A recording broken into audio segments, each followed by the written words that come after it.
आज ही Doubtnut app download करें। Doubtnut पर होगा अब आपके सभी मैथ्स, केमिस्ट्री, फिजिक्स और बायोलॉजी डाउट्स का सफाया। बस अपने क्वेश्चन की फोटो खींचो, उसे क्रॉप करो और तुरंत वीडियो सोल्यूशन पाओ। Download now. हेलो एवरीवन, हमने अपने पिछले वीडियो में एक कहानी पढ़ी थी जिसका शीर्षक था कंचा, और इस कहानी के लेखक टी पद्मनाभन जी हैं। यह एक दक्षिण भारतीय कहानी है और यह कक्षा 7 की पुस्तक वसंत से लिया गया है। अभी तक हमने इसका पहला भाग पढ़ लिया है और हमने पढ़ा था कि इस कहानी का जो पात्र है जिसका नाम अपू है, तो वो बालक किस तरह से अपने स्कूल जाते वक्त वो कंचे की दुकान देख लेता है और वह उसका ध्यान वहीं रम जाता है। तो इस कहानी में लेखक ने टी पद्मनाभन जी ने बाल जीवन के सुंदर चित्रण किया है कि कैसे एक बालक अपने खेलने के सामान को बाकी अन्य चीजों से ऊपर रखता है और किसी भी चीज की कीमत पर उसे खोना नहीं चाहता। तो लेखक ने हमें बताया कि एक बच्चा अपू है, वो एक दुकान पर कंचे देख लेता है और किस तरह से वो कल्पना करने लगता है कि वह उन कंचों के साथ ही खेल रहा है और वो कंचे उसके खिलौने बन गए थे। आइए अब हम इसका दूसरा भाग पढ़ते हैं। वह कंचे चारों तरफ बिखेरता मजे में खेलता रहा और वो जो बच्चा है जिसका नाम अपू है, वह कल्पना करने लगता है कि वह कंचे के जार के अंदर चला गया है और कंचे का जार आसमान से भी बड़ा हो गया है और अब चारों तरफ वह कंचे बिखेरता मजे से खेल रहा है।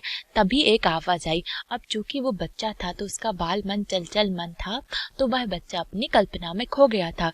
तो जब वहां पर एक आवाज आई कि लड़के तू उस जार को नीचे गिरा देगा, तो अब जो जार का दुकानदार था तो उसने आवाज लगाई कि लड़के तू उस जार को गिरा देगा। वह चौंक उठा। वह अभी तक अपनी कल्पनाओं में डूबा हुआ था, तो जैसे ही उसने आवाज सुनी तो वह चौंक उठा। जार अब छोटा बनता जा रहा था।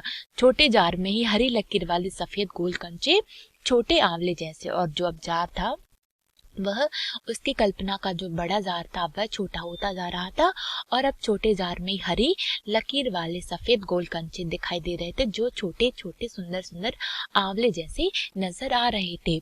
सिर्फ 2 जने वहां थे और वह अभी भी अपनी कल्पना कर रहा है कि वहां पर सिर्फ अभी 2 लोग हैं, वह और बूढ़ा दुकानदार। दुकानदार के चेहरे पर कुछ चिड़चिड़ाहट थी। जने का मतलब होता है 2 लोग, 2 जने मतलब 2 लोग। सिर्फ वहां पर 2 लोग हैं और वह बूढ़ा दुकानदार के चेहरे पर कुछ चिड़चिड़ाहट थी। मैंने कहा जो चाहते हो वह मैं निकाल कर दूं। तो वो दुकानदार अपू से कहता है कि मैं कह रहा हूँ कि तुम जो चाहते हो वह मैं निकाल कर दूं। वह उदास हो अलग खड़ा रहा और जो लड़का था अपू वह उदास होकर निराश होकर अलग खड़ा रहा। क्या कंचे चाहिए? और जो दुकानदार है वह पूछता है कि क्या तुम्हें कंचे चाहिए हैं? दुकानदार ने जार का ढक्कन खोलना शुरू किया। उसने निषेध में सिर हिलाया। निषेध का अर्थ होता है मना। तो जब दुकानदार ने जार का ढक्कन खोलना शुरू किया तो उसने ना के अर्थ में सिर हिलाया।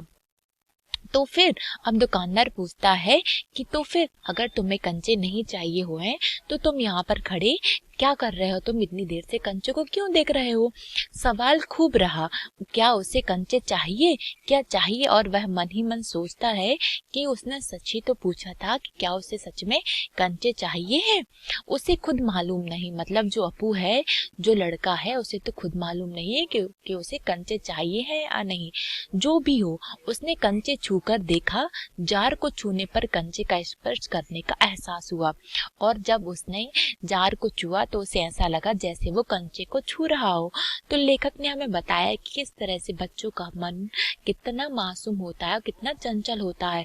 और वो बच्चा अपू जब वो कांच के जार को छूता है, उसको स्पर्श करता है, तो उसे लगता है कि जैसे वह कंचा उसके हाथ में हो। अगर वह चाहता तो कंचा ले सकता था। अगर अपू चाहता तो कंचा ले सकता था, लिया होता तो। अब स्कूल की घंटी सुनकर वह बस्ता थामे हुए दौड़ पड़ा। क्योंकि हमने पहले भाग में पढ़ा था कि वह स्कूल जा रहा था तो उसने रास्ते में एक कंचे की दुकान देखी। तो जब उसने सुना कि स्कूल की घंटी बजने लगी है तो वह बस्ता थामे हुए दौड़ पड़ा। अब देर से पहुंचने वाले लड़कों को पीछे बैठना होता है और जो भी, अब वो हमने देखा था कि अब वो स्कूल जा रहा था और वह वहां पर कंचे की दुकान के पास खड़ा होकर अपनी कल्पनाएं करने लगा और वो कल्पना कर रहा था कि वह कंचे के जार के अंदर है और वो जार के अंदर अकेले ही कंचों से खेल रहा है। तो वो बच्चा तरह तरह से अपनी कल्पनाओं में डूब गया और इसके कारण वह स्कूल जाने में उसे देरी हो गई। उस दिन वह सबके बाद पहुंचा था और स्कूल में अभी उसके सारे मित्र आ चुके थे और सबसे लास्ट में, सबसे अंत में वही पहुंचा था, इसलिए वह चुपचाप पीछे की बेंच पर बैठ गया।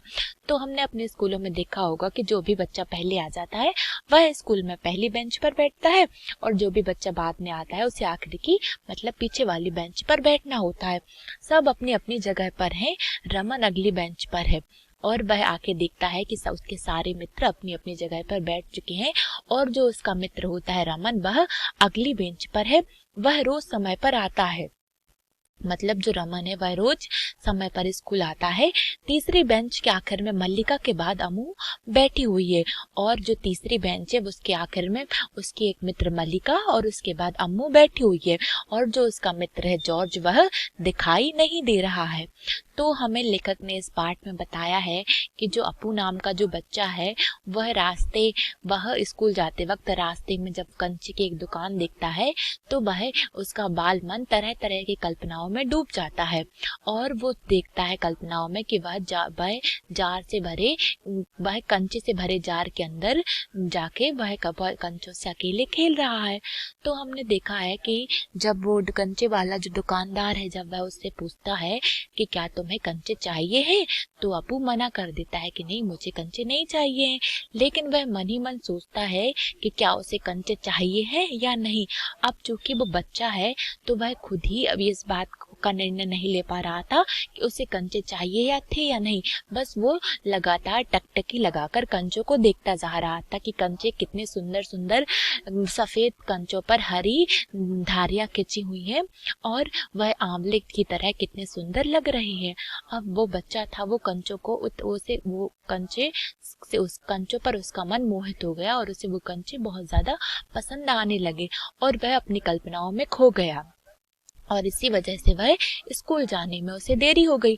और जब वह स्कूल पहुंचा तो उसने देखा कि जितने भी बच्चे हैं उसके क्लास के, रमन, मल्लिका और अम्मू, वो सब स्कूल पर समय पर आ गए थे और वो सब आगे बैठे हैं और वह आखिर में आया था इसलिए उसे अपने पीछे बैठना पड़ रहा है। और उसका एक जो मित्र है जॉर्ज, वो उसे कहीं दिखाई नहीं दे रहा है क्योंकि जॉर्ज अभी स्कूल नहीं आया है, जॉर्ज को बुखार है। तो अभी तक हम इसके अगले भाग में पढ़ेंगे कि आखिर वो जो बच्चा है अपू, उसने आगे क्या उसके साथ आगे क्या हुआ। तो हमने पूरी इस कहानी में देखा है कि लेखक ने हमारे बचपन के बारे में बताया है कि बच्चे कितने मासूम होते हैं और उनकी कोरी कल्पनाएं कितनी मासूम होती हैं और उनका चंचल मन किस तरह से तरह तरह की कल्पनाएं करता है और यदि उन्हें कोई खिलौना पसंद आ जाए तो वह उस खिलौने को बिल्कुल भी खोना नहीं चाहते हैं। अब इस कहानी का अगला भाग हम अपने अगले वीडियो में देखेंगे। धन्यवाद। क्लास 6 से 12 से लेके नीट, IIT, जेई मेंस और एडवांस के लेवल तक 10 मिलियन से ज़्यादा स्टूडेंट्स का भरोसा। आज ही डाउनलोड करें डाउटनेट ऐप या व्हाट्सएप कीजिए अपने डाउट्स 8400 400 400 पर।